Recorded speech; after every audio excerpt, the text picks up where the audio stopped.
And you just continue to find more and more flooding and damage. That's right, Anita. As you can see, we're right next to an apartment complex. This tree thankfully fell toward the roadway instead of going into that.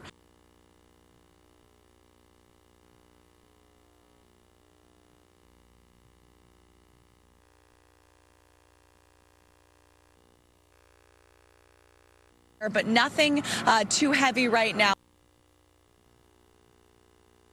But on the roads, it's still slick. We're feeling just a few raindrops in the air, but nothing too heavy right now. Still raindrops.